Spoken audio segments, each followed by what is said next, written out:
Bienvenidos, bienvenidos. Espero se encuentren bien. Vamos a llevar un curso que de por sí es algo em, controversial, muy recurrente en temas de conversación. Incluso muchas veces voy a utilizar este término muy manoseado, ¿no? Em, Se cosifica o se despersonaliza el hecho de esta sintomatología, ¿no? Entonces, es bonito que sobre todo ITEC esté tomándose estos espacios para poder abordar estos temas, para poder formarnos, para que ustedes también vayan rompiendo algunos estigmas o algunos paradigmas que se forman en torno a estas dificultades del estado de ánimo. Así que vamos a trabajar nosotros este curso, vamos a darle, o sobre todo voy a darles el enfoque conductista, ya que hay un enfoque, digámosle así, cognitivo, humanista, con el que se quiere trabajar la depresión, pero entendamos que nosotros dentro de este contexto no vamos a poder abordar o resolver o atender o dar terapia, ¿cierto?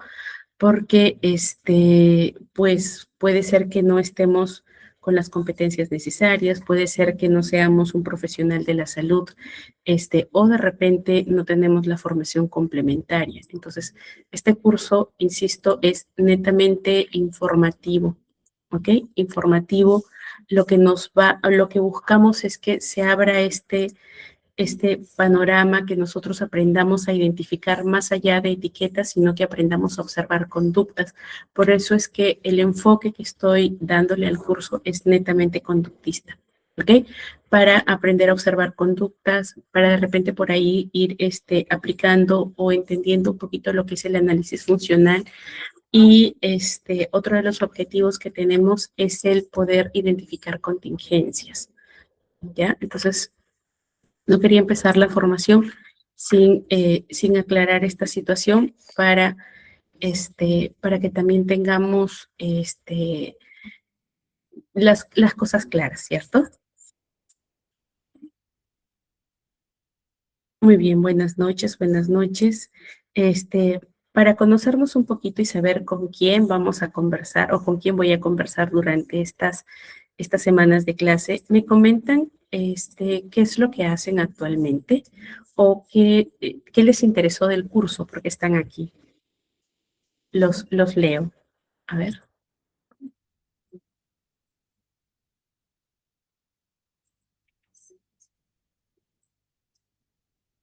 Buenas noches. A ver, coméntenme un poquito. ¿Qué los trae hasta aquí?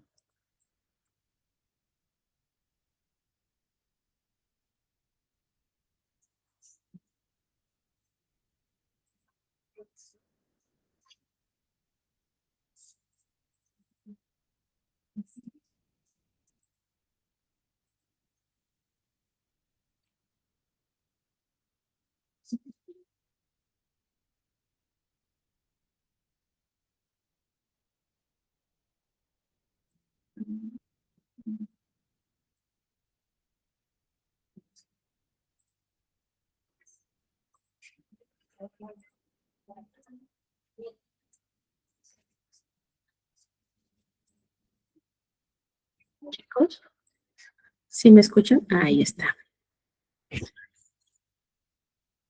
A ver, vamos a ver.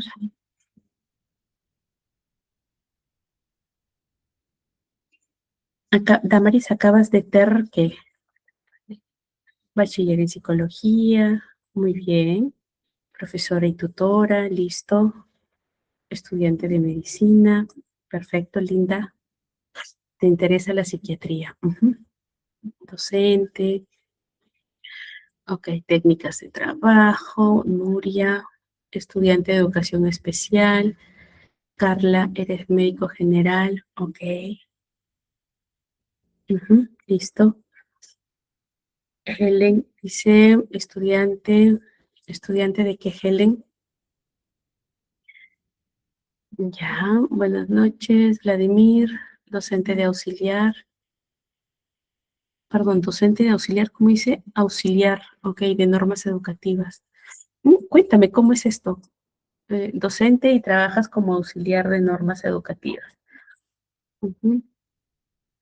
Enfermera, bien, Wendy. Shirley, ok. Ujú. Bien, Sara. Ok, Paola. Ya, esto es un poquito para entender de qué se trata, ¿no? La ansiedad y la depresión. Ya, Paola, bien. Psicóloga educativa, Yocuaira. Ah, Yocuaira, también estás en otros cursos. Qué gusto verte por aquí también. Ah, ok, Brixelis, muy bien. Interés académico. Ajá, gracias, Dani. Ujú. Bien, Dani, identificar las alteraciones en el estado de ánimo, ¿no? Gracias. Laura es defensora de Consejo Municipal. Bien, Laura, de Demuna casi, ¿no? Ujú. Pedagogía, Damaris. Ok. Victoria, eres tutora, coordinadora de tutoría. Interesante. Muy bien. Helen, estudiante de escuela todavía. Bien. Psicóloga, Marite Vélez. Muy bien. Uy, me están poniendo la valla bien alta, pero vamos, espero cumplirla. Muy bien. Gracias por comentarme qué es lo que hacen ahora. Es importante para mí entender a quién me estoy dirigiendo. Así puedo ir adaptando sobre todo los ejemplos, ¿no? Los ejemplos para el ámbito en el que estamos, en el que ustedes están desempeñando. Muchas gracias por la confianza en ITEC, en mí, en nuestro coordinador para llevar esta formación. Muy bien, ahora sí, empezamos. Hoy vamos a ver lo que es la sintomatología depresiva, ¿ya? En niños y en adolescentes. Entonces, les decía que el objetivo de nuestra sesión es entender cómo se manifiesta la depresión. Más allá de este estigma de estoy deprimido o una persona que está triste, que de repente está por ahí enajenada, ¿no? O que de repente está aislada. Entonces, entender realmente de qué se trata y cómo es que se presenta esta sintomatología o cómo que se presenta, cómo se manifiesta en la población infantil y adolescente, ¿no? Entonces, para mí es importante que nosotros podamos entender estos patrones de conducta que van evolucionando y que sobre todo en el tiempo se vuelven persistentes, ¿ya?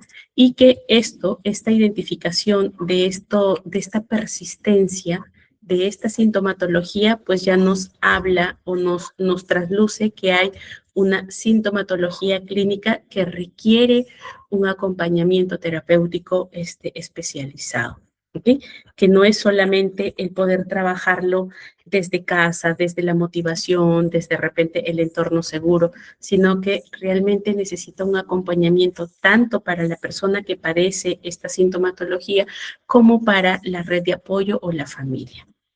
Entonces, en el contexto escolar, ya normalmente o muchas veces los docentes observan este, muchas conductas, ¿no? Todos los días observamos. Y ya que estamos refiriendo o ya que estamos estudiando aquí más personas que no solamente son docentes, sino psicólogos, por ahí médicos, por ahí de repente profesionales que tienen familiares en casa y que están por ahí como que interesados en el tema para identificar si realmente se trata de esto o no. Entonces, nosotros observamos conductas todos los días, ¿cierto? De repente, dentro de estas conductas tenemos, por ejemplo, el silencio, el aislamiento, este, la evitación, ¿no? Ese esfuerzo por interactuar, casi obligado porque interactúen, este eh, nulo entusiasmo o hasta la apatía.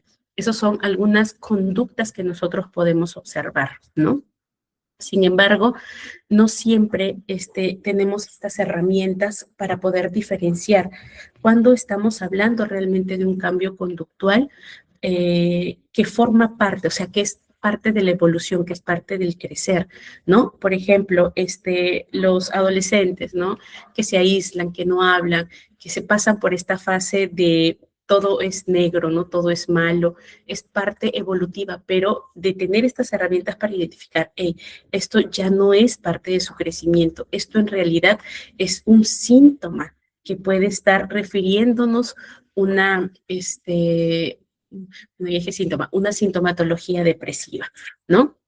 Entonces, este curso de depresión y alteraciones del estado de ánimo en población infanto-juvenil ya surge de esta necesidad de muchas instituciones educativas de poder entender, ¿no? ¿Qué es lo que pasa con nuestros estudiantes? De poder fortalecer también la capacidad del docente para que es quien en realidad pasa bastante tiempo con los estudiantes, ¿no? De poder fortalecer esta capacidad justamente de detección temprana, ¿ya? Pero recuerden, desde un rol que es pedagógico, no clínico, sino que es pedagógico, de poder entender cuál es el acompañamiento y cuál es el trabajo que van a hacer. Yo cuando estaba un poco ideando el curso, planificando el curso, recuerdo mucho una experiencia de una clase de ayer, ¿no? Que decía, bueno, esto nos va a orientar muchísimo. Justo, no sé si estará por aquí el compañero que participó en una clase de ayer, que me hablaba, ¿no? ¿Qué hago para ayudar a un estudiante que tiene depresión crónica? Entonces, parte de mi consejo era, ¿no?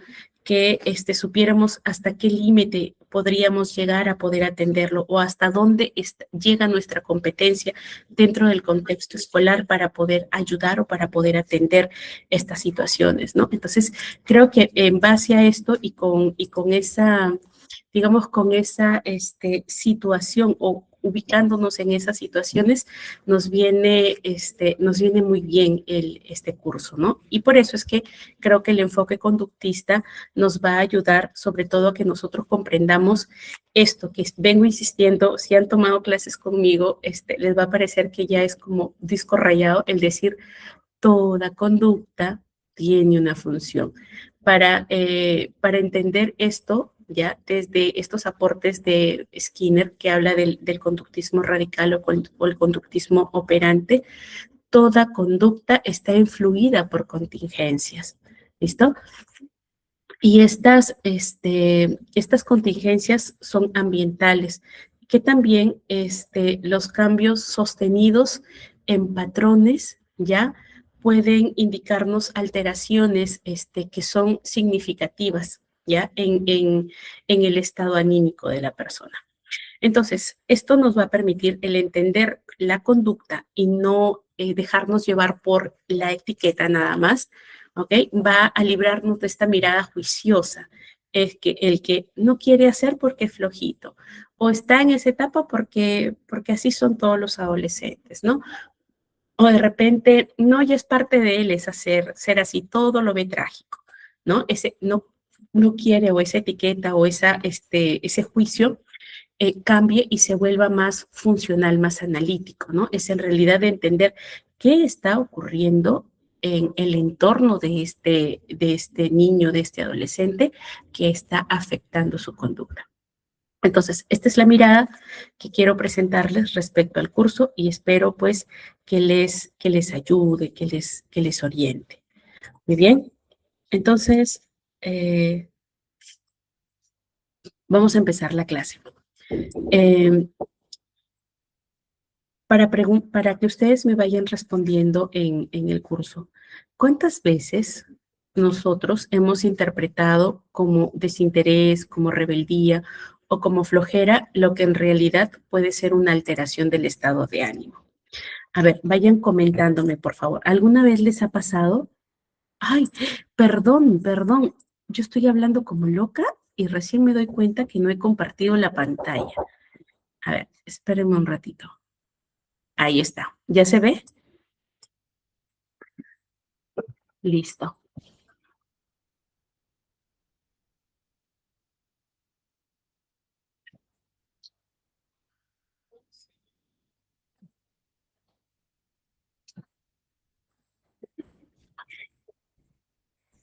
Disculpen, disculpen. Yo estaba, no he avanzado mucho en las diapositivas, ¿ya? No se preocupen, miren.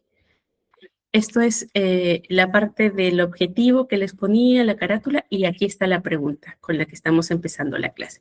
La otra parte era parte de introducir, de poner en contexto cómo vamos a basar el trabajo. ¿Vale? Disculparán. Listo. A ver, por aquí, estoy leyéndole los comentarios. Dice, a mí me pasa, a mí me ha pasado. Muy bien.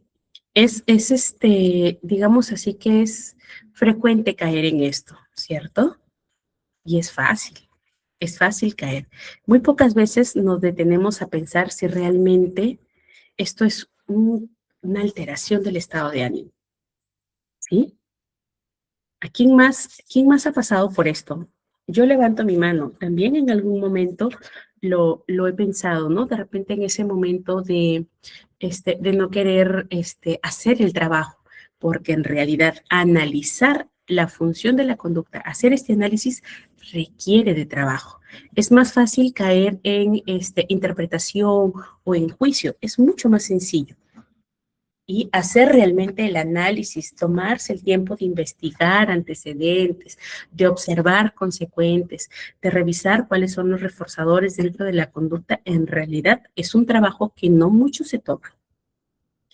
¿Okay? Por eso, sí, entiendo, a muchos de nosotros nos ha pasado, ¿cierto? Ujú. Y es que es así, por eso es que les comentaba que mi interés parte de aquí, ¿no? De enfocarnos en esta parte conductista. Para mí es muy importante esto, entender que lo que nosotros vemos no son etiquetas o juicios de valor. Lo que nosotros observamos todos los días son conductas, ¿ok? Participación, silencios, interacciones, esfuerzo, evitación, apatía, entusiasmo, siempre. Todo lo que observamos son conductas, ¿ok? De repente, conductas de indiferencia también, ¿no? De no participación, también lo vamos observando. Son conductas lo que observamos.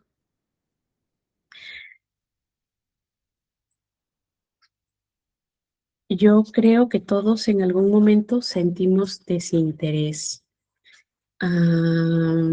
Sí, sí, es que es chamba, pues, da trabajo el ocuparse de entender qué está pasando por una persona, ¿sí? Da trabajo. Por aquí me preguntan, dice, ¿una depresión momentánea puede llegar a una depresión riesgosa? Sí, puede hacerse crónico. Ujú. Pero, creo que la definición de depresión momentánea, ¿no? Es cuando es una depresión leve. El DSM-5 o el CIE-10 clasifica, ¿no? Los tipos de depresión. Entonces, una clasificación, o digamos que está en nivel inicial, ¿no? La depresión. ¿Puede escalar a una depresión crónica? Sí.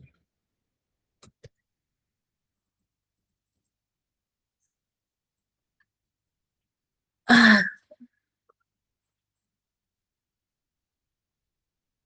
bien, vamos a continuar. Dice, ¿y el estrés crónico puede provocar falta de interés? De la sintomatología. Sí, puede, por la apatía, por el cansancio, ¿no? Sí puede generar desinterés el estrés. Allí sería este tipo de estrés perjudicial, ¿no? El distrés.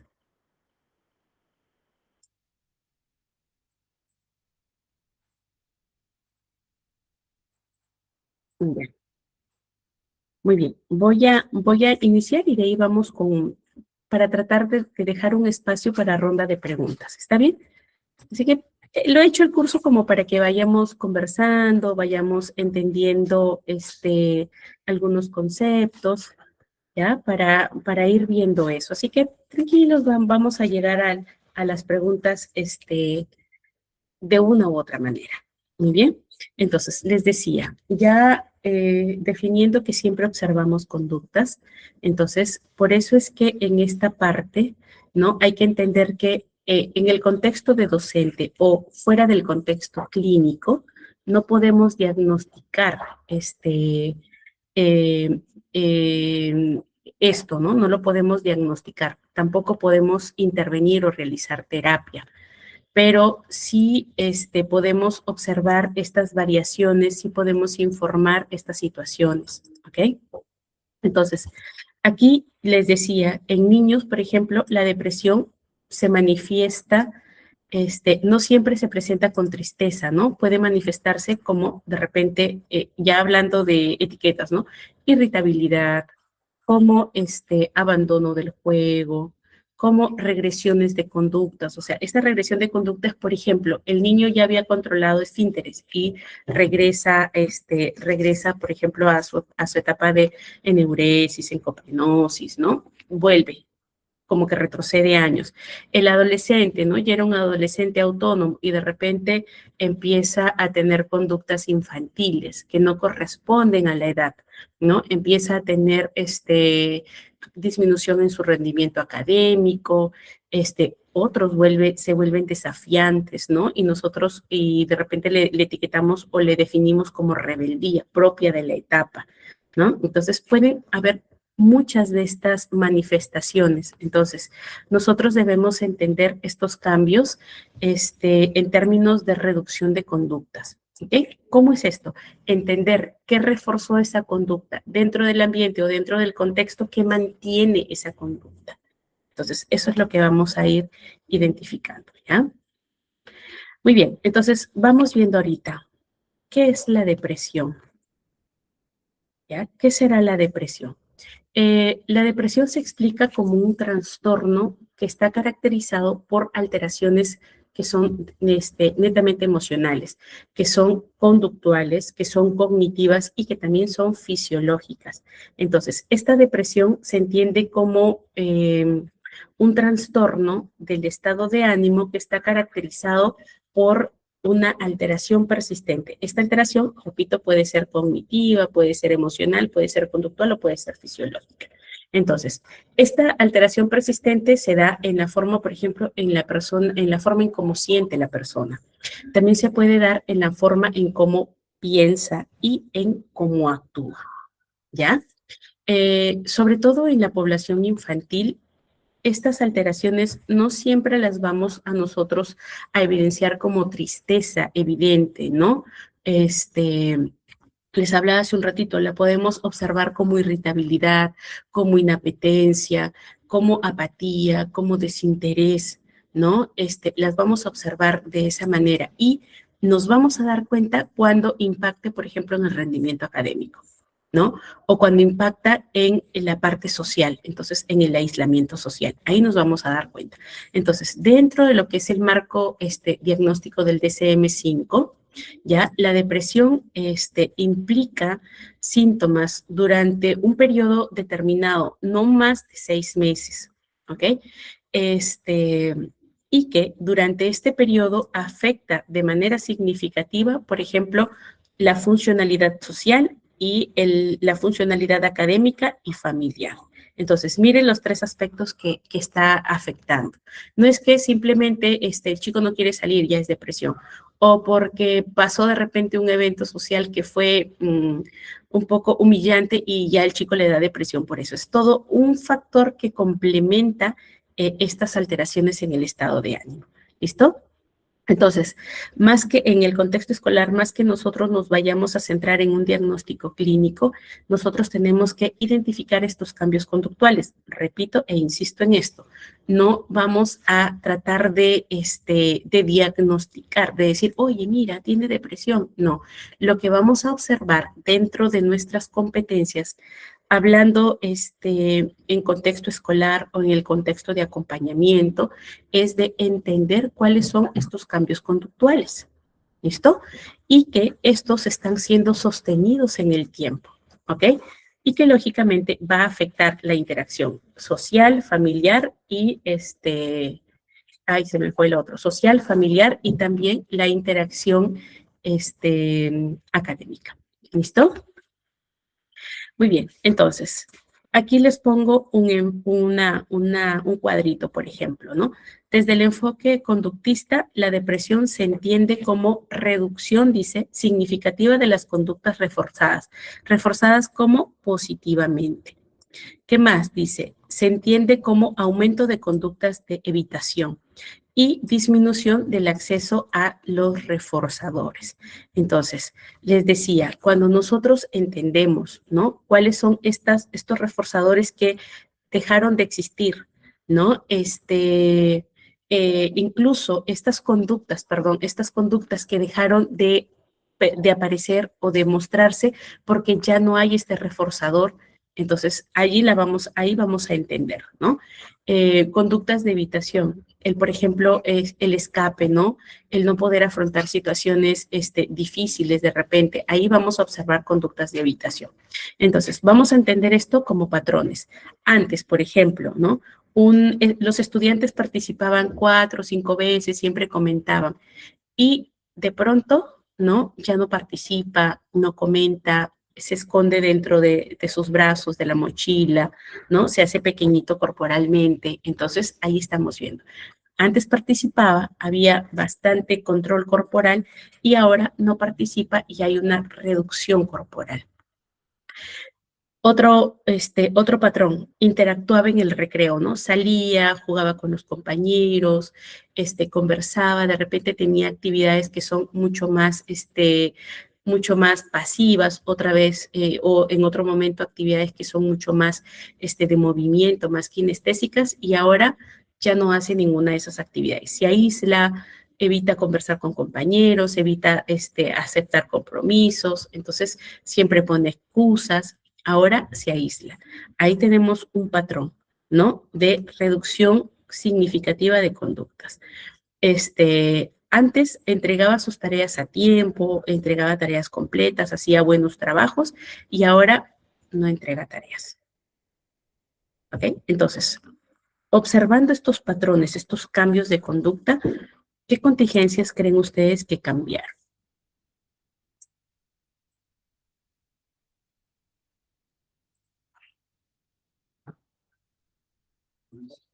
¿Qué cambió? ¿Qué se vio afectado? Lo vamos a ir resolviendo aquí. Miren, el conductismo centra centra su trabajo en la conducta observable, ¿ok? En lo que se observa, en lo que se mide y sobre todo prioriza esta relación entre el estímulo, entre la respuesta y la consecuencia. ¿Qué es lo que dice el conductismo? Toda respuesta va a estar condicionada a la consecuencia. Entonces, si la consecuencia, y sobre todo a los reforzadores, ¿no? Entonces, si la respuesta está influida por reforzadores que son positivos, ¿no? Reforzadores que lo que buscan es incrementar la presencia de la conducta, puede ser positivo o negativo, entonces la consecuencia es que esa conducta se repita. Pero si de repente el reforzador que utilizamos es un reforzador castigante o castrante, ¿no? Que es un castigo lo que estamos utilizando, entonces la permanencia de la conducta disminuye por el uso del reforzador, del castigo, ¿no? Entonces, por eso es que dice que las relaciones entre estímulos, respuestas y consecuencias son variables fundamentales que se observan dentro del enfoque del enfoque conductual. Entonces, Skinner plantea, ¿no?, que la conducta está influida y sobre todo es mantenida por contingencias ambientales. Es decir, por los efectos que siguen a cada comportamiento. ¿Y qué es el efecto que sigue a cada comportamiento? La consecuencia, ¿cierto? La consecuencia. Estímulo, respuesta, consecuencia. Ahí está. Entonces, desde esta perspectiva, desde esta perspectiva, nosotros tenemos que entender esta partecita de aquí. ¿Qué ocurre antes de que aparezca la conducta? Por ahí decían, el aislamiento. ¿Qué ocurre antes de que aparezca el aislamiento? Entonces, esto de aquí es el antecedentes, antes. Esto que les muestro aquí es un modelo ABC, ¿ok? antecedente, behavior, que es la conducta, y C, que es el consecuente. Entonces, lo primero sería el A, ¿ok? Antecedente. ¿Qué ocurre antes de que aparezca esta conducta de aislamiento? Eso es lo primero que debemos identificar. Luego, ¿qué hace exactamente el estudiante? ¿Qué es la conducta observable? Lo que tú ves de qué hace el estudiante. Y en la tercera parte que lo vamos a revisar como consecuencia es qué acontece después de esa conducta que mostró el estudiante. Es decir, en la consecuencia es cómo reacciona el entorno ante esa conducta. Bien, hasta aquí vamos bien.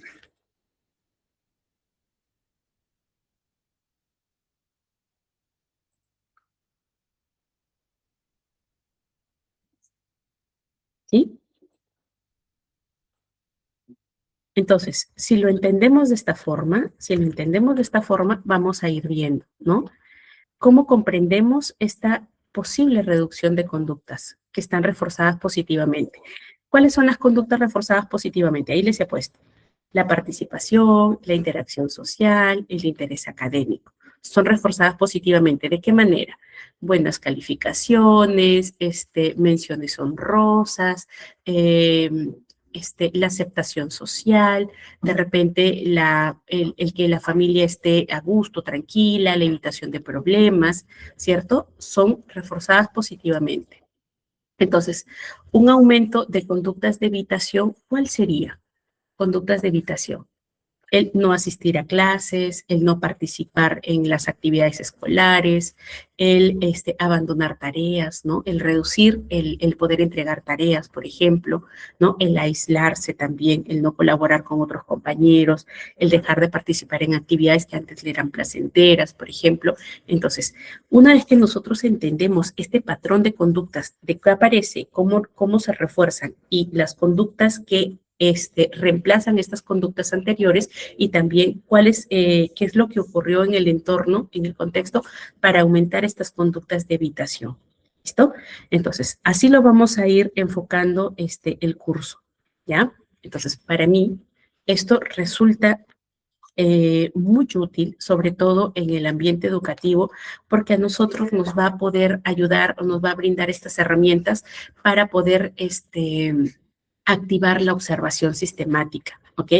Nosotros vamos a tener herramientas objetivas, o sea, no vamos a decir, no, resultó que ya no tiene ganas de hacer las cosas, ¿no? Sino entender estos patrones. Disminuyó, antes participaba, era el que colaboraba, ¿no? El que motivaba al grupo, y ahora ya no motiva, se recluye, no conversa con los compañeros. Ven los patrones, ven las conductas. ¿Listo? Entonces, esto nos va a ayudar a que nosotros podamos observar de manera sistemática lo que está ocurriendo y también detectemos de manera temprana, ¿no? Esto, entiendan, sin que nosotros asumamos este rol de terapeuta, este rol clínico o este rol protector o el rol de prevención. Lo que estamos haciendo ya es buscar o tener estas herramientas para anticiparnos a la situación, para identificar esto. Perdón, estaba diciéndoles que no debemos tener el rol preventivo y el rol protector. Pero sí, no buscamos ese rol terapéutico, ese rol clínico, sino el de prevención. ¿Listo? No buscamos rol terapéutico, buscamos rol preventivo, porque es lo que nos permite hacer hablando en el contexto escolar. ¿Vale? Entonces, hasta aquí vamos bien. ¿Sí? ¿Hasta aquí tienen preguntas, chicos?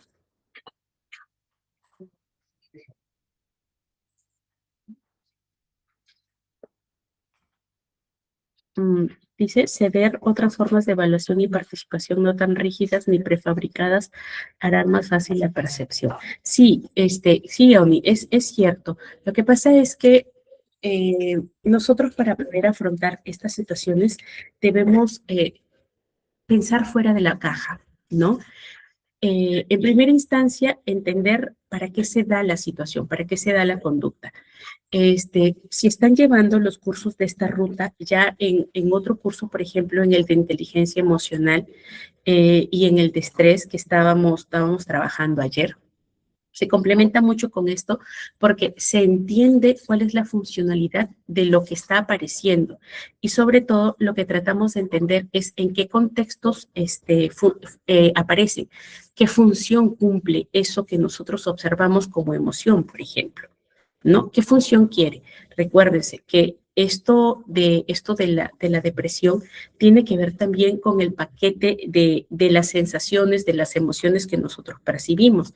Entonces, entender para qué está apareciendo esa emoción, entender cómo la percibo yo, nos va a permitir que nosotros nos anticipemos a llegar a cuadros somáticos o de repente a cuadros que nos van, digamos que nos van llevando a estas dificultades en los estados anímicos. ¿Ya? Ah, David, sí, buen punto. Gracias por mencionarlo. Miren cuán importante es. Pero aunque no lo crean, el boom de las terapias de tercera generación o las terapias en modelos comprobados, ¿ok? En modelos científicos comprobados, han ayudado mucho a que los trastornos del estado de ánimo, incluso los trastornos de personalidad, se vean más allá del síntoma y se trabajen más allá de, de disminuir, por ejemplo, lo que causa en la persona. Entonces, mi maestro justo decía esto, nosotros estamos acostumbrados a que, por ejemplo, nos duele la cabeza y tomamos un analgésico para que nos pase el dolor de la cabeza, pero no descubrimos qué nos lleva al dolor de la cabeza. El dolor de cabeza no es el problema, es el síntoma, pero no escarbamos para identificar cuál es el problema. Entonces, con este enfoque de las terapias de tercera generación, entonces que está muy abocado a lo que es el análisis conductual, a lo que es entender cuál es la funcionalidad de la conducta que se presenta, nos lleva a que nosotros y que incluso desde la psiquiatría ya no se aborde netamente con fármacos el trabajo, sino que se lleve de la mano tratamiento farmacológico y acompañamiento terapéutico. Entonces, es el plus. No se puede solamente permitir que incluso que el fármaco haga su trabajo, ¿no? Que atonte a la persona, que le inhiba de sentir lo que está sintiendo. Porque en realidad el tratar la depresión o el atender esto no es que yo no sienta, sino es que acepte lo que siente, ya acepte lo que siento y a raíz de eso atender este trabajo. Y el trabajar o el salir de las fases depresivas es obligar a hacerte las cosas aunque no las quieras.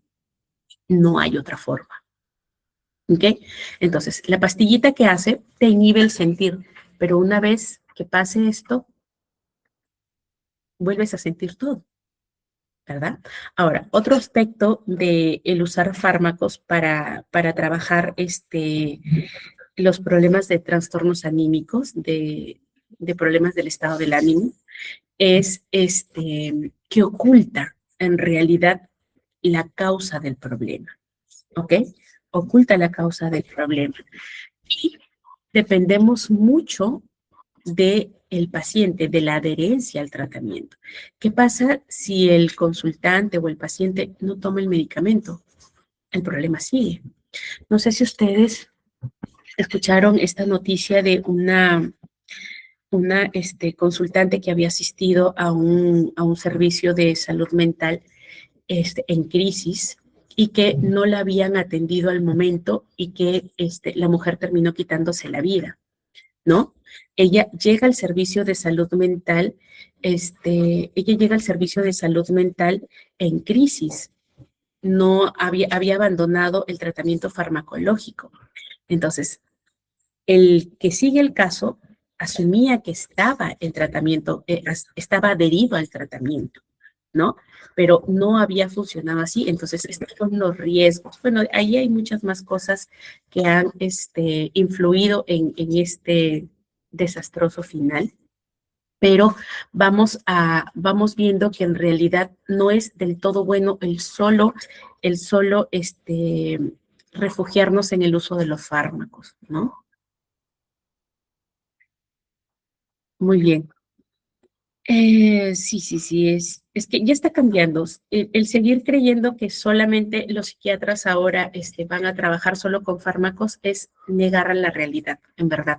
Hay una mirada mucho más humana, mucho más analítica respecto a atender estas situaciones, ¿no? Estas dificultades del estado anímico. Incluso los hallazgos últimos han indicado que muchos de los estados anímicos, por ejemplo, que se interpretan como ansiedad o como depresión, forman parte de un cuadro de trastornos de ansiedad social. Miren, están muy ligados, están así, es que casi son bien leves las diferencias que se plantean en esto. Entonces, a veces nosotros identificamos o de repente se generaliza, ¿no? Como les decía, está muy manoseado el término, incluso las generaciones actuales infantojuveniles es como que buscan de todos modos caer, encajar en esta sintomatología porque como que está de moda, ¿no? Está bueno ser depresivo. Entonces, lo utilizo lo utilizo para justificar lo que siento o para excusarme bajo este, ustedes no saben, pero estoy siendo torturada aquí mientras les dicto la clase. Lo utilizan para justificar las conductas que tienen, ¿no? Para justificar su comportamiento. Pero bueno, vamos avanzando.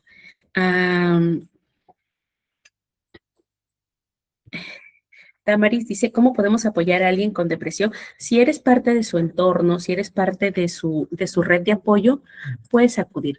Hay uno, dentro de este enfoque de terapias de tercera generación, ¿ya?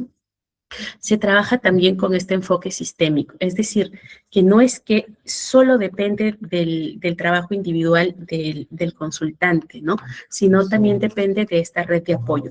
Por eso es que se hace un trabajo multidisciplinario. La depresión se cura, a veces me preguntan, se convive con ella, se aprende a vivir con ella, ¿ok? No se puede curar porque digamos que no es una enfermedad, es una sintomatología. ¿Ok? Son un cuadro de síntomas que te llevan a esa condición, a esa situación.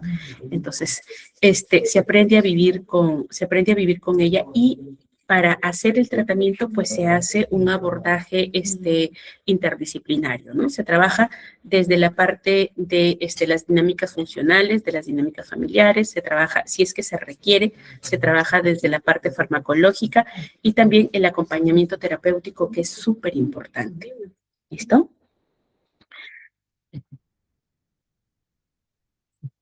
El neurólogo, no, son los psiquiatras más que todo.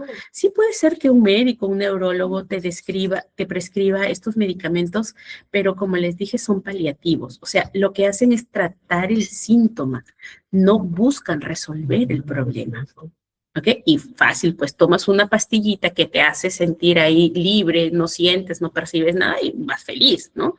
Pero no se trata de eso, se trata de entender, o desde el enfoque de la psicología y de la terapia, se trata de entender cuál es el problema y cómo lo vamos a abordar para solucionarlo.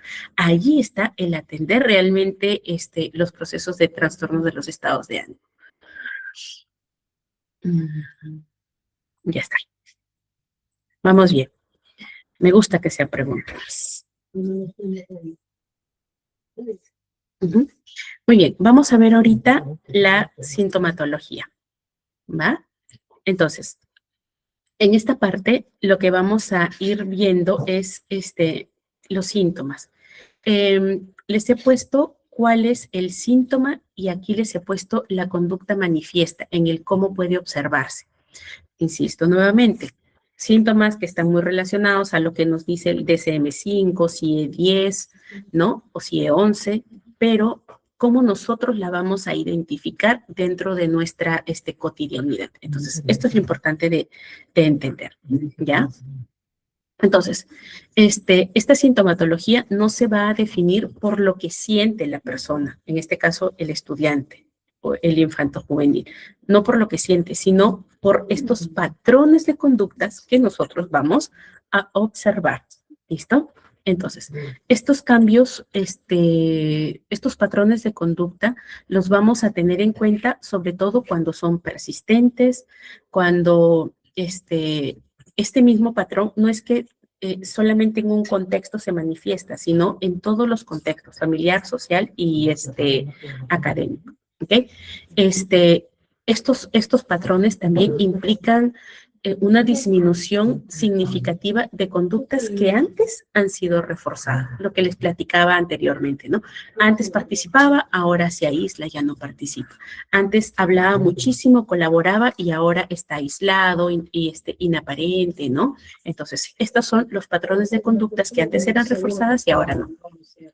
Y sobre todo, otro de los factores que vamos a tener en cuenta es que generan deterioro. ¿A qué me refiero con generar deterioro? Es decir, que impide que la persona pueda funcionar, ¿ya? Yo estoy triste, vale, pero ¿puedes hacer tus cosas o impide tu funcionalidad? No, estoy triste, pero puedo hacer mis cosas. Entonces, no está afectando tu funcionalidad. Pero de repente, yo estoy en un cuadro persistente, tristeza persistente, anedonia, descuido personal, y eso impide el que yo me tenga que levantar para ir a trabajar, en que en el trabajo cumpla mis funciones, en que de repente tenga que atender mis necesidades básicas, mis necesidades y las de otro que puedan estar a mi cargo, ¿no? Entonces, allí ya está afectando, deterioran tu funcionamiento social, tu funcionamiento personal y el académico. ¿Listo? Entonces, aquí no es que yo voy a fijarme, en realidad está triste o cuánto tiempo está triste, sino qué conductas han disminuido, qué conductas aumentaron y sobre todo, qué es lo que está manteniendo. O sea, qué refuerza estas conductas que se extinguen y las conductas que aparecen nuevamente. Ay, a ver, ¿qué me dicen por acá?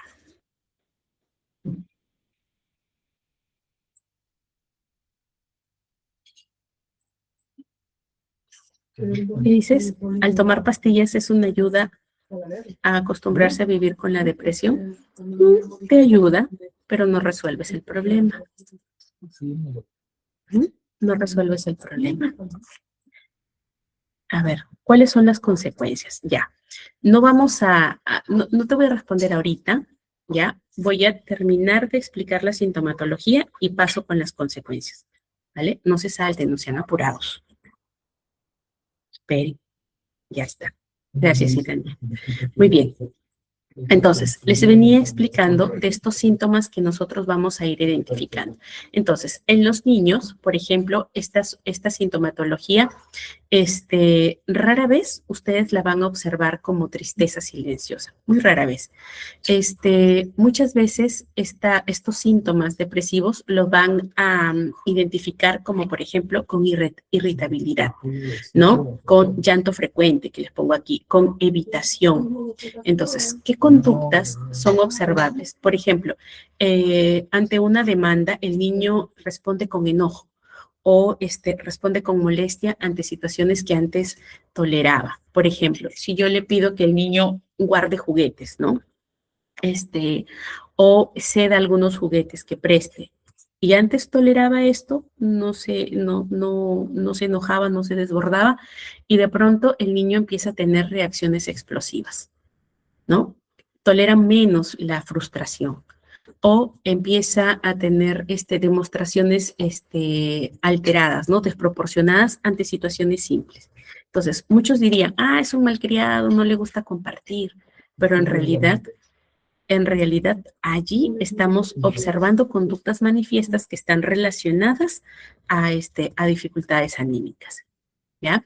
El llanto frecuente que les ponía aquí, llanto frecuente, ¿cómo lo vamos a observar aquí? Llora ante errores pequeños o tareas escolares.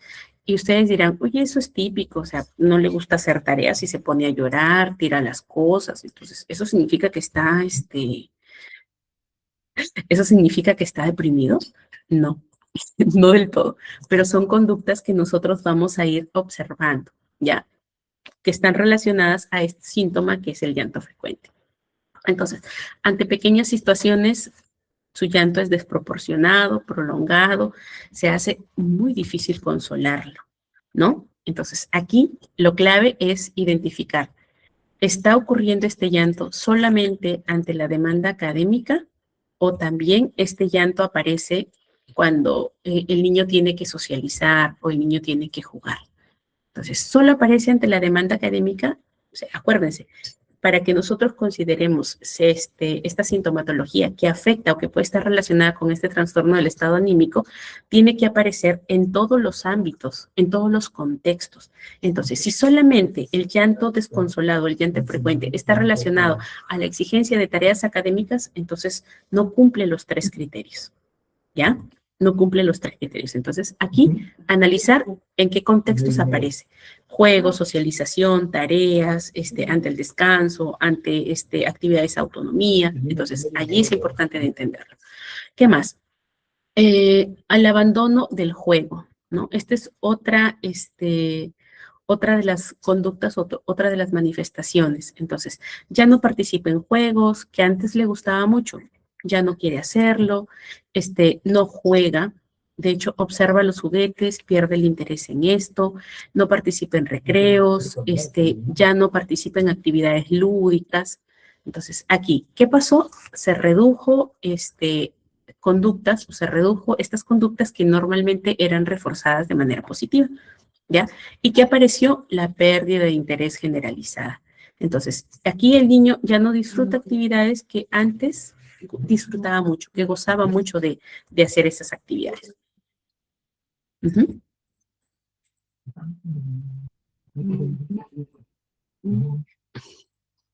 Muy bien. Vamos viendo otras manifestaciones conductuales. ¿Qué más les puse por aquí? Ya, les decía menor exploración. Miren, este indicador o esta conducta tiene que ver a esta parte de acá, ¿no? Normalmente el niño es curioso, ¿cierto? El niño es curioso, anda mirando. Niño que no hace travesuras se dice coloquialmente niño que está enfermo, ¿verdad?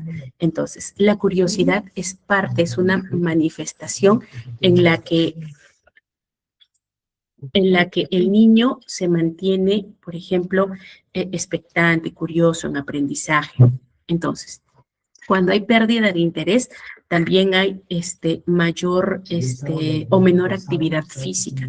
Entonces, en este aspecto, en cuando el niño se sienta solo, evita formar grupos, reduce el contacto visual con sus compañeros, con pares, responde monosilábicamente ante las preguntas, o no pregunta, no investiga. Entonces, aquí como que obligado interactúa de manera espontánea.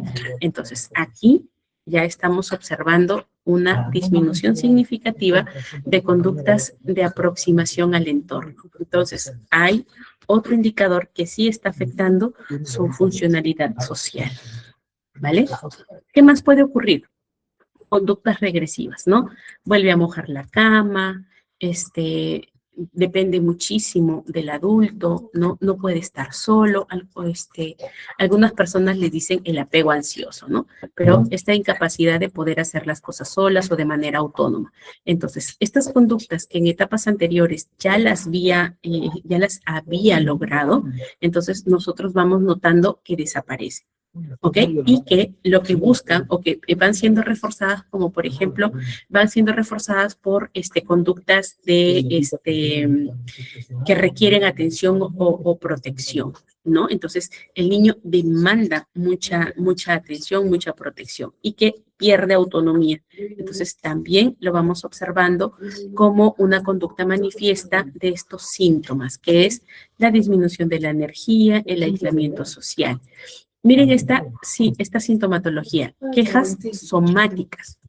Entonces, ¿cuáles son estas quejas somáticas que son muy habituales? ¿Ya? Quejas somáticas, dice. Estas quejas somáticas, por ejemplo, dolores de cabeza, dolores de barriga, sin causa médica, ¿no? Antes sobre todo en actividades que son de alta demanda o exigencia, ¿no? Tareas, exposiciones, exámenes. Entonces, aquí ya vamos viendo estas quejas somáticas que están relacionadas a una conducta de evitación, ¿ya? Y depende mucho del docente, por ejemplo. Entonces, tiene muchos más desbordes, aquí rabietas constantes. Entonces, en esta parte hay mayor dependencia, hay aparición de conductas que son muy infantiles y pierde esta capacidad de reconocer lo que está sintiendo y regularse. Por eso es que tiene estos desbordes emocionales con mucho más frecuencia, ¿ya? Y otro de los aspectos en los que nosotros vamos a observar las conductas manifiestas de estos síntomas es que no termina tareas, se distrae con facilidad, evita, necesita que le estén repitiendo con mucha, necesita que le estén repitiendo con mucha frecuencia las instrucciones. Es como que, requiere la validación externa para poder hacer las tareas, ¿no? Miren, aquí lo vamos a observar, por ejemplo, a ver, una figura bien puntual. Están tratando de hacer un escrito, una composición y borra, y vuelve a escribir y borra, y vuelve a escribir y borra, y no avanza. ¿Okay? Esta es una, digamos así, una manifestación conductual de la evitación que tiene, de la incapacidad de poner atención y esta necesidad de validación externa para su seguridad. Bueno, hasta aquí. ¿Preguntas?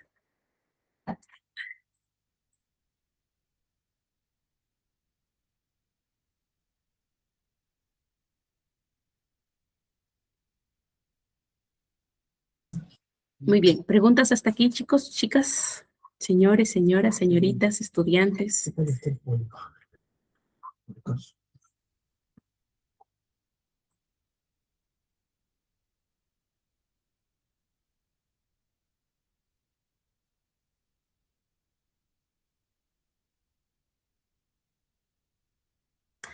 A ver, ¿preguntas o no hay preguntas? ¿No hay preguntas porque está todo claro o no hay preguntas porque no entendieron nada?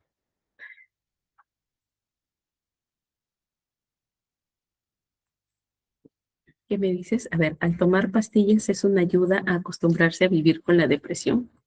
Ujú. Es paliativo, es paliativo.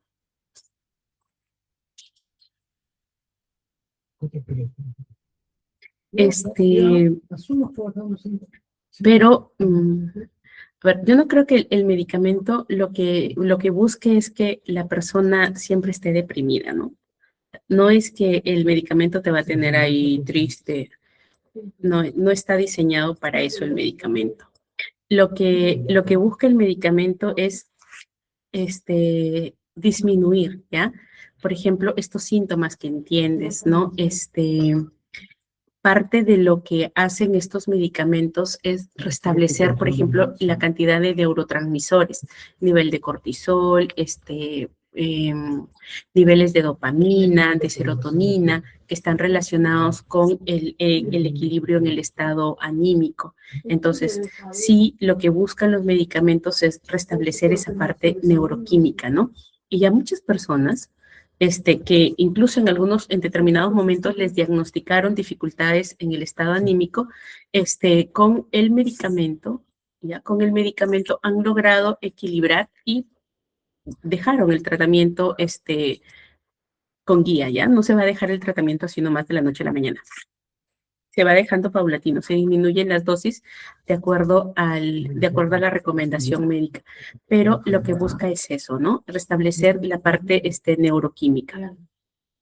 Y en muchas ocasiones hay algunos medicamentos cuando hay presencia, por ejemplo, de ideación suicida o ideación negativa, ¿ya? Que sí se usa el medicamento para poder disminuir esta sintomatología, ¿ya? Disminuir la ideación negativa. ¿Qué más? A ver, ¿qué más me dicen por acá?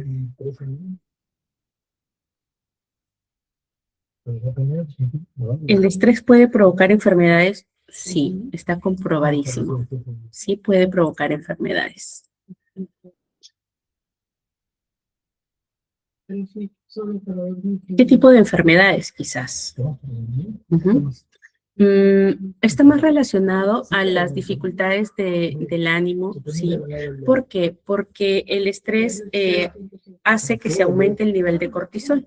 Si bien es cierto, nuestro cuerpo necesita cortisol para poder tener energía, pero cuando hay estos picos de cortisol, el sistema nervioso entiende o lo entiende como un estado, sobre todo el simpático, lo entiende como un estado de alerta constante. Entonces, por eso es que se sienten palpitaciones, sudoración excesiva, hipervigilancia, ¿no? Dificultad para concentrarse, porque como tú, bueno, la neurociencia lo explica así, ¿no? Que el cuerpo está en estado de alerta, entonces todos sus recursos, ese miedo constante, lo que busca, recuerden, la función del miedo es la preservación de la vida. Entonces, ese miedo constante lo que activa es la huida, ¿no? El escape o la huida. Entonces, por eso es que sí, los niveles desbordados de cortisol, sobre todo lo que está relacionado al estrés, sí puede enfermarnos. Estrés crónico altera sueño, debilita el sistema inmunológico, genera problemas, por ejemplo, de presión arterial, ya les dije insomnio, ¿no? Dificultades atencionales, irritabilidad. Si no descansas, es lógico que vas a estar irritable y que no te vas a poder concentrar, entonces es como que desencadena ciertas conductas y sobre todo empieza a desgastar, ¿no? Empieza a desgastar. ¿Qué más? A ver, ¿qué más preguntan por acá? ¿Qué pasa si cada vez que tiene que tomar más dosis de pastillas? No, Brixelis. La dosificación del medicamento va en relación a la sintomatología. Entonces, no es que a ver, ¿cómo te lo explico? No es que se exceda de la dosis, o sea, hay una dosis límite y si el medicamento no está cumpliendo la función, se utilizan medicamentos de otra gama, de otro tipo, o inhibidores o de repente unos, otros medicamentos, ¿ok? Que realicen la función que se requiere. Pero para esto, el médico, bueno, sé que hay algunos médicos psiquiatras que lo que hacen es una evaluación hormonal, ¿no? Una evaluación también de neurotransmisores para identificar qué es lo que está disminuido y en base a eso poder recetar la medicación.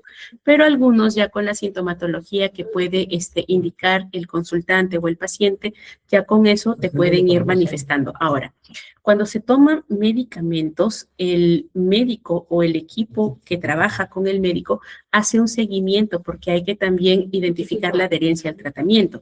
En este proceso de adherencia al tratamiento, lo que se hace es verificar cuáles son los síntomas.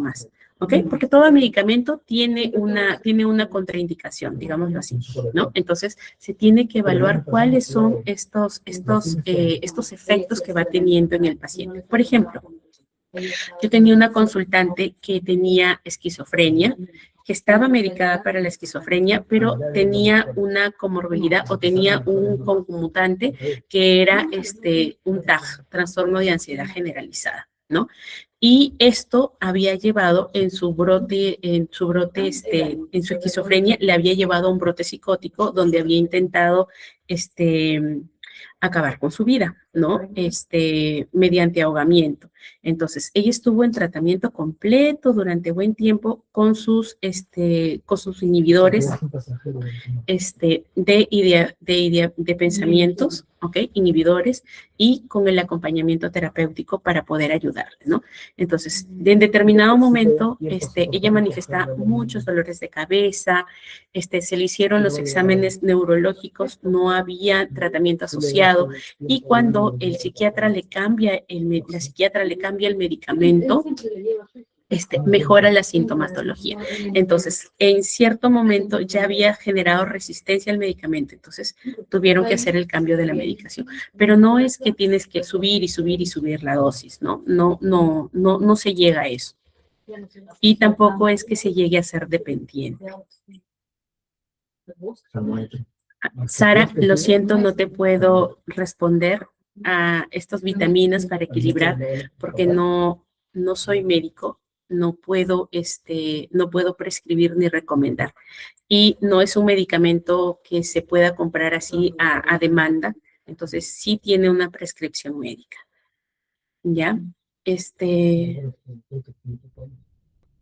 Hay que evaluar, Nuria, hay que evaluar otros factores. Entonces, puede ser irritabilidad, puede ser, ahorita vamos a ver esto de cómo diferenciamos si realmente es una conducta propia del crecimiento o si en realidad estamos hablando de depresión.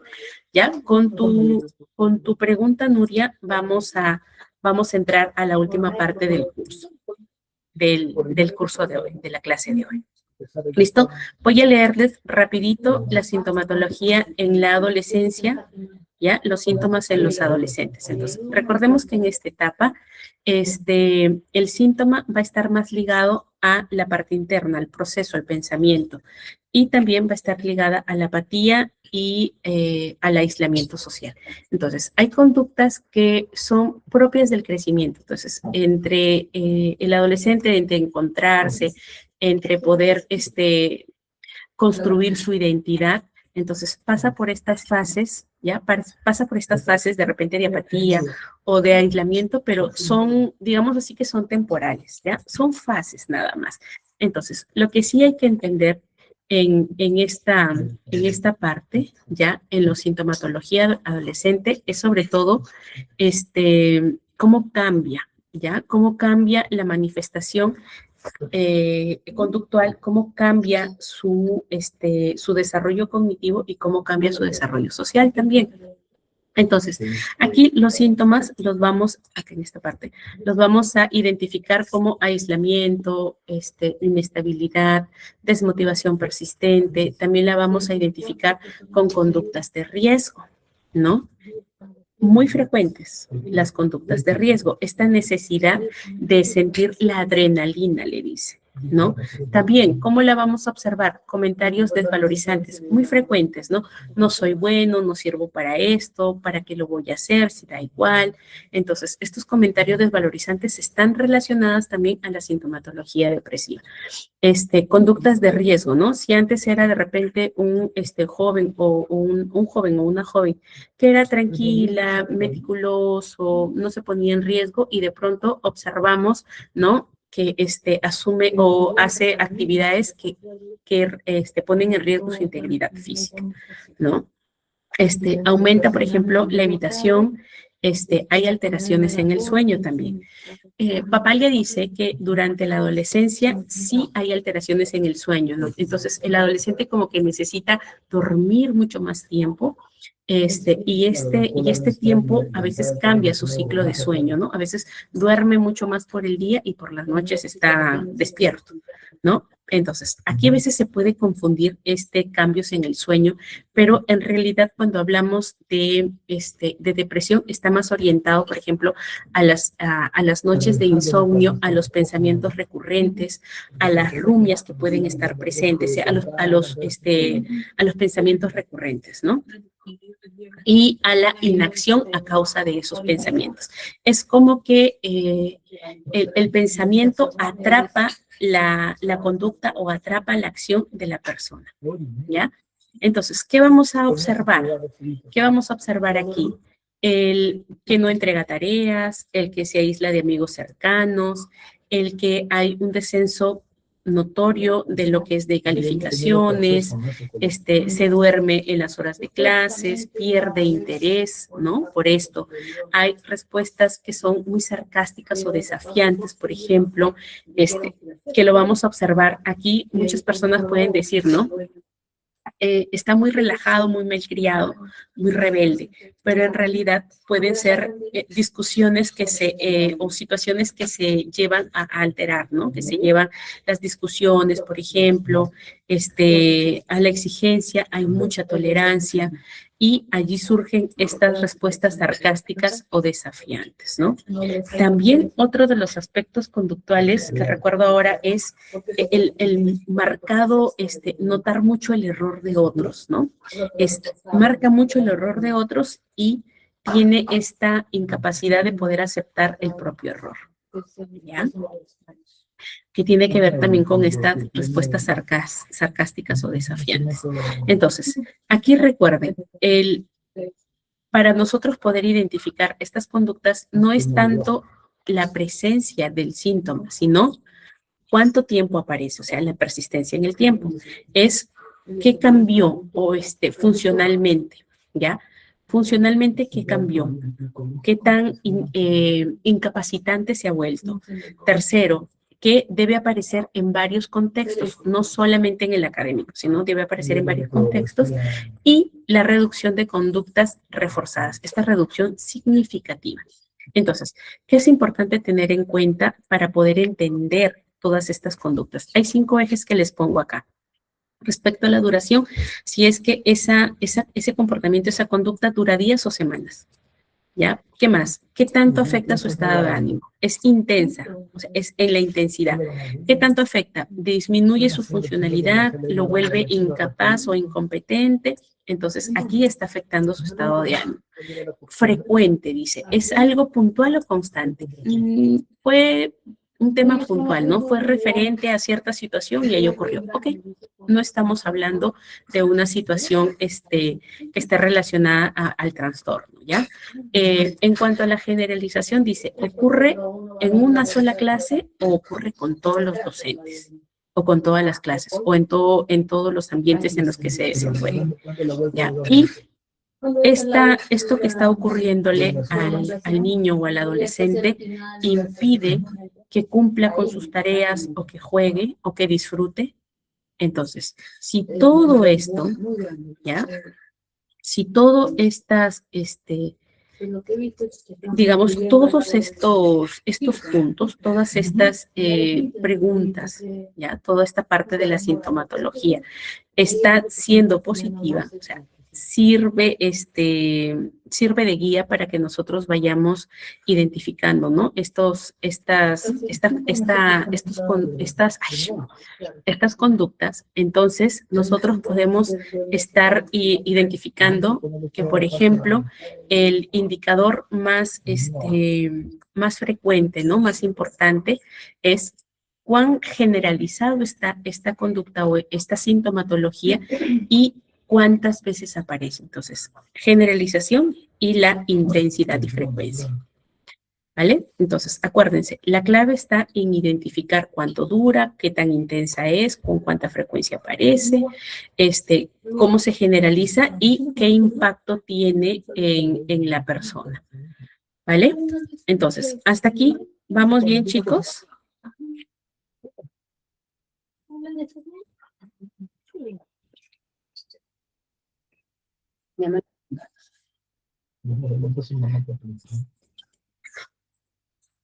A ver, ¿qué hice por aquí? ¿Hay algún micrófono abierto? Creo que no, solo está el mío. ¿Qué ocurrió? ¿No se escucha?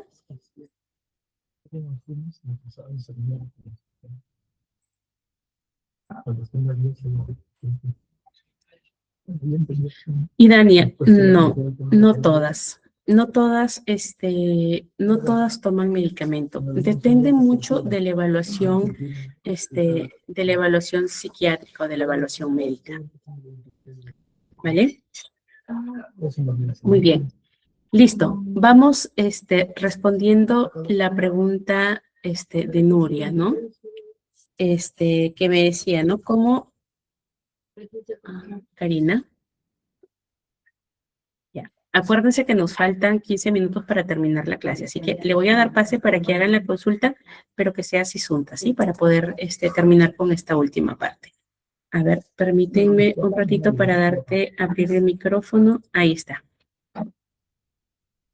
No, le quería decir que parece que la señal me sale todo cortado, un problema de acá, de Sí, de hecho, Gracias. ahorita que hablas se escucha robótica. Como que, Ah, sí. ajá, Perdón, profe, perdón. no te preocupes, no tienes que.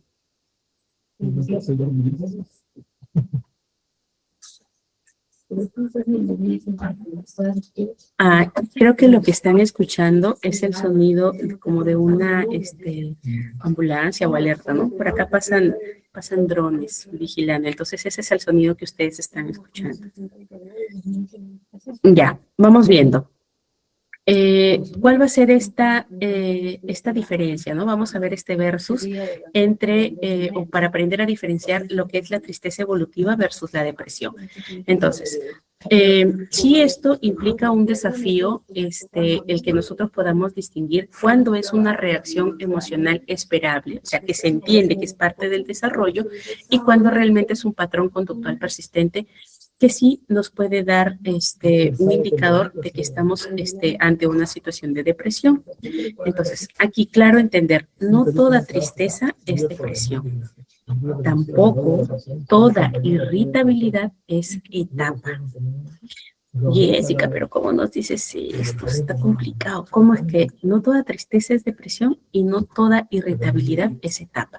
Es que para eso, como les decía, la estrategia está en esta parte de acá, en la observación, en entender la duración, la intensidad, la frecuencia, la generalización y el impacto funcional.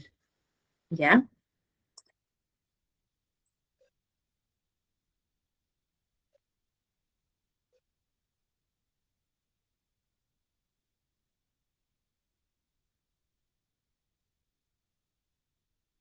Lo siento, chicos, no puedo callar a las personas. De repente hay alguien por aquí hablando. Pero ¿se les imposibilita que ustedes escuchen la clase?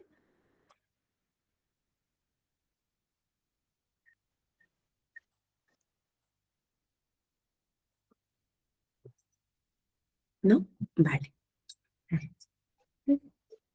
Es la casa, la vida de la casa, así que no hay problema. Listo. Muy bien. Voy a terminar esta partecita, ¿ya?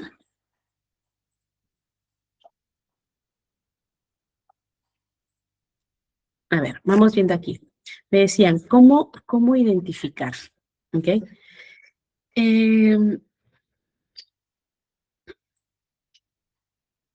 No creo que debamos enfocarnos en realidad si la tristeza forma parte del proceso normal del desarrollo, ¿no? Sino que debemos entender o debemos identificar cuándo aparecen, ¿ya? Como les decía, no toda tristeza es depresión y tampoco no toda irritabilidad es parte de la etapa. Entonces, aquí la diferencia está en cómo se comporta esa emoción, no tanto en la emoción que aparece, sino en cómo se comporta esa emoción en el tiempo y cómo es que va a afectar a la persona en su funcionalidad.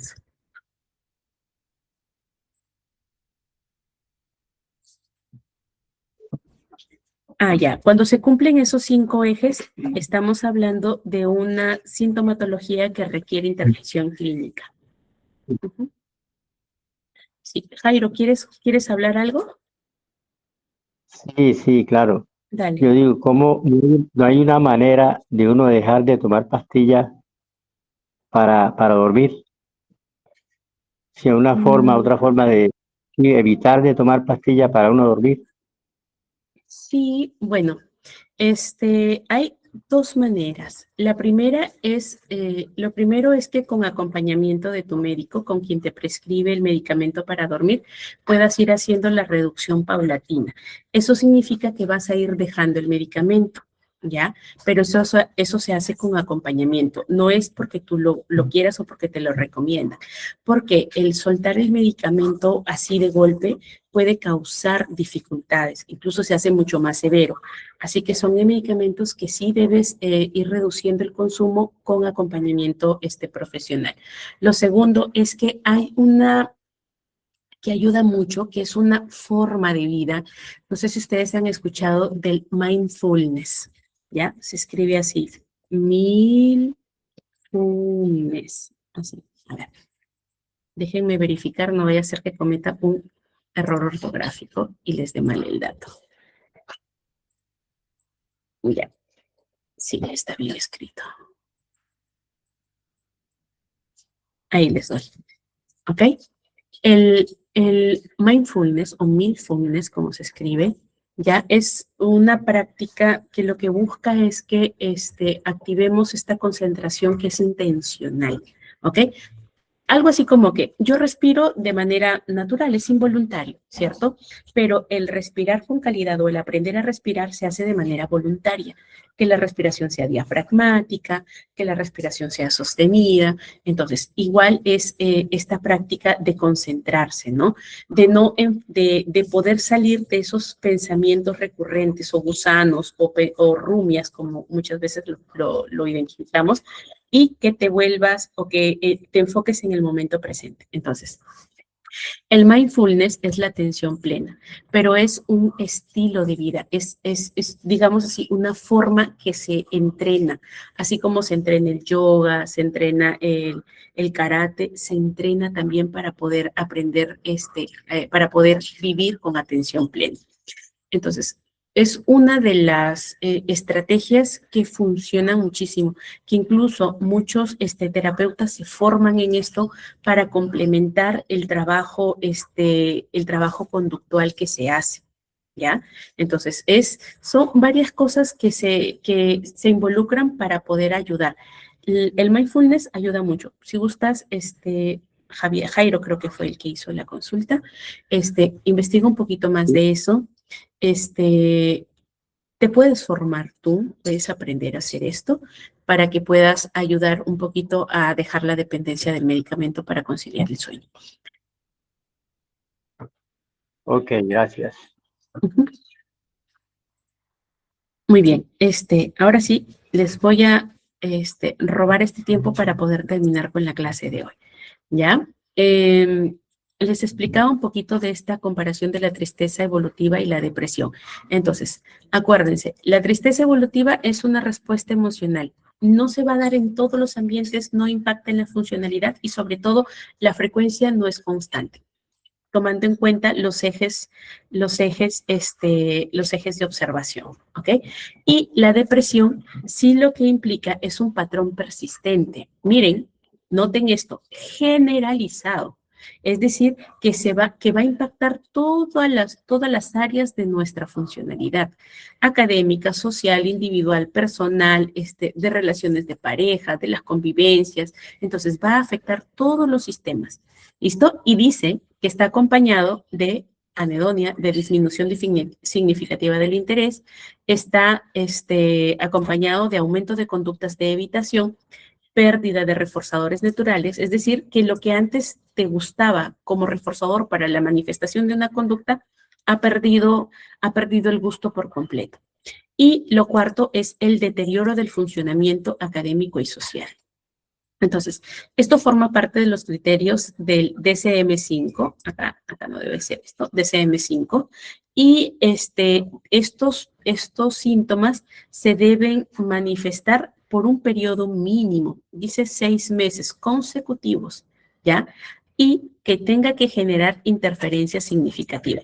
Era lo que ustedes me decían, ¿qué pasa si todos los ejes de observación son positivos? Ok, aquí estamos hablando de un cuadro de depresión.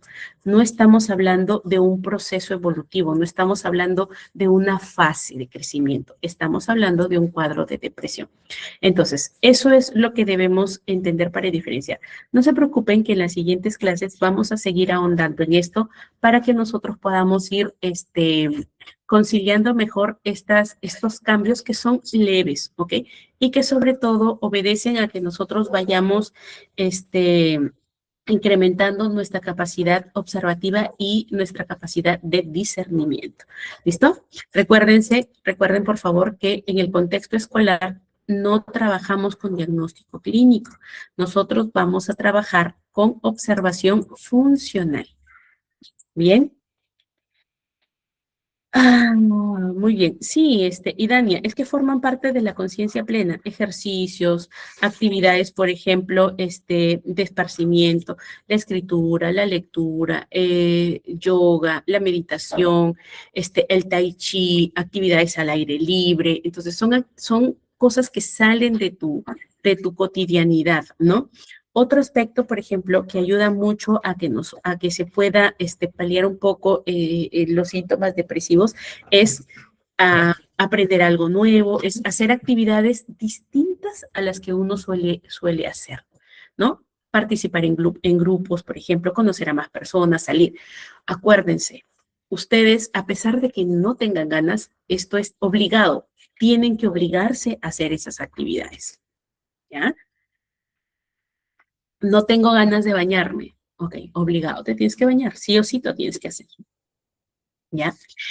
Hay hay algunas investigaciones que hablan también de los cambios en la alimentación para ayudar a mejorar los síntomas depresivos. Todo lo que funcione ayuda. ¿Ok? Así que espero que les haya sido agradable la clase de hoy, que hayan podido por allí identificar o resolver algunas dudas que tenían y que nos encontremos en la próxima sesión del día jueves, ¿verdad? El jueves nuevamente nos toca clase. Muy bien, un gusto conversar con ustedes, un gusto leerlos, un gusto resolver sus dudas y Dios mediante, nos estamos encontrando el día jueves a las 8 de la noche. Gracias a ustedes, chicos, gracias a ustedes. Muy bien, nos encontramos entonces el día jueves. Cuídense.